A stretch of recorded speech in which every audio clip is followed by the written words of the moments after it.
In the summer of 1943, the Mediterranean trembled under the weight of a new storm.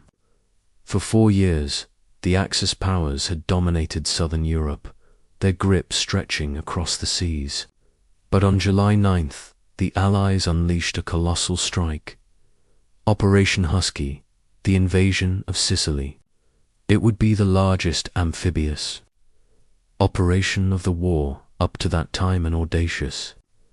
Gamble meant to rip open the Axis underbelly and strike at the very heart of Mussoline's crumbling empire. The backdrop was one of desperation and opportunity. After victory in North Africa, Allied leaders gathered in Casablanca earlier that year. Winston Churchill, ever the strategist, pressed for what he called the soft underbelly of Europe.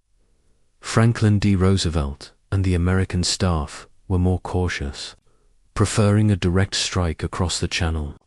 But in January 1943, the decision was sealed. Sicily would be the target. Its capture would secure Mediterranean shipping lanes, knock Italy out of the war, and open the door to southern Europe. The island itself was a fortress, rugged and mountainous, dotted with villages unchanged since medieval times. Its roads wound through ancient olive groves and rocky passes, perfect terrain for defenders.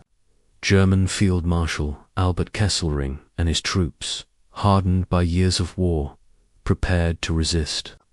Alongside them stood remnants of Mussolini's Italian divisions, weary but numerous. For the Allies, it was a daunting prospect.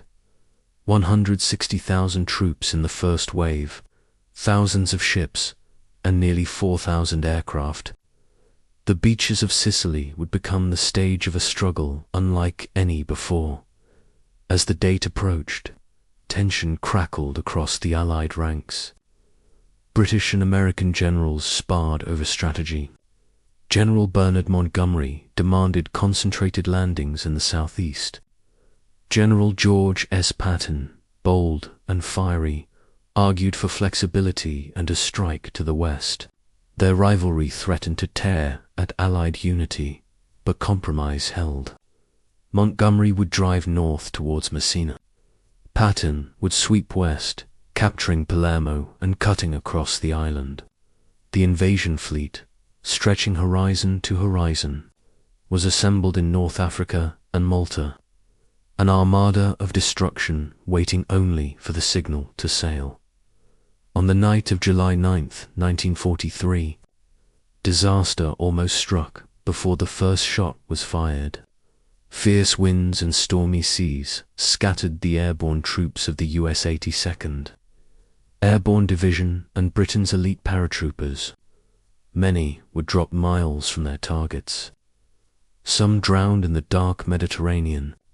Confusion reigned, yet in chaos lay advantage.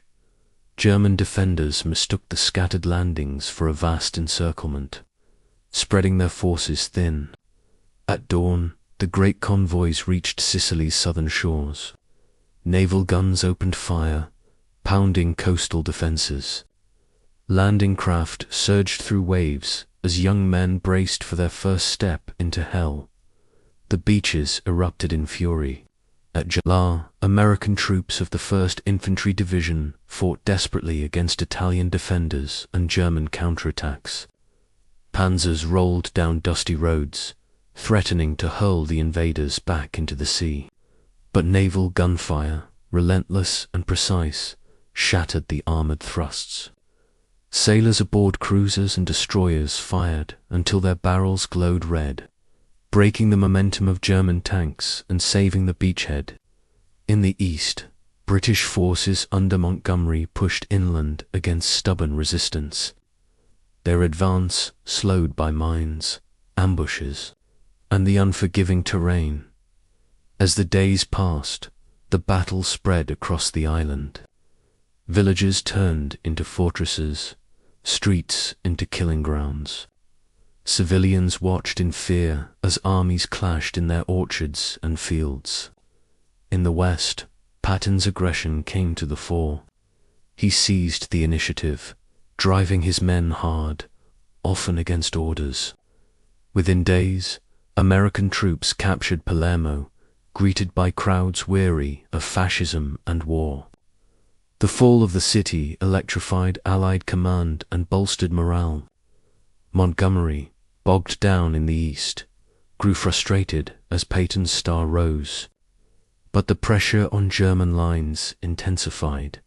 The Germans, under General Hans Valentin Hube, conducted a masterful fighting retreat. Skilled at using the terrain, they delayed the Allies at every pass. Still, the Axis grip was slipping. In Rome, Mussolini's regime tottered under the weight of defeat. By late July, as the Allies pushed closer to Messina, news broke. Mussolini had been deposed. Italy was crumbling from within, even as the battle raged on Sicilian soil. The climax came as Patton and Montgomery raced for Messina. It was less a clash of armies than a contest of pride and willpower. Patton, always eager to outshine his British counterpart, pushed his troops relentlessly, covering ground at lightning speed. Montgomery, slowed by strong defenses, found himself outpaced. On August 17, 1943, Patton's forces entered Messina first, hours before the British arrived. The island had fallen. But the Germans, through skill and determination, evacuated more than 100,000 men across the narrow strait to mainland Italy. Sicily was lost, but their army lived to fight another day.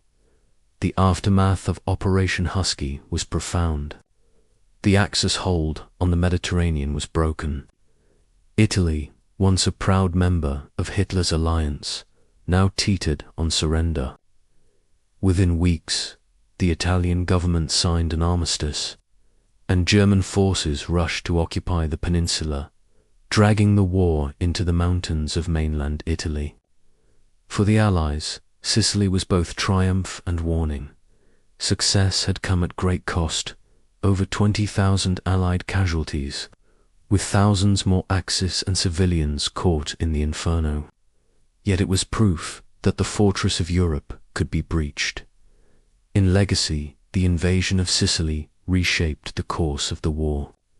It exposed the fragility of fascist Italy, hastened Mussolini's fall, and gave the Allies a vital springboard into Europe.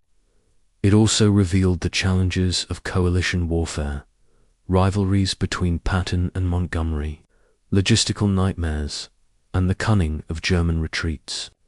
But above all, it marked the moment when the tide truly turned in the Mediterranean, from the beaches of Gela to the streets of Messina. Operation Husky signaled that the Allies were no longer on the defensive. They were on the march to victory. Today, the ruins of bunkers and memorials, Sicily's hills, silent witnesses to the summer of 1943, for those who walk its beaches, where the waves still roll as they did on that July morning. History whispers of sacrifice, courage, and ambition. Operation Husky was more than a military operation. It was the beginning of the end for fascist Europe.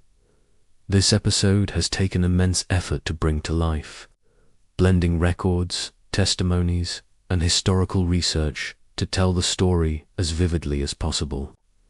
If you value high-quality historical storytelling, your support ensures that these moments of our shared past continue to be remembered, honored, and retold for generations to come.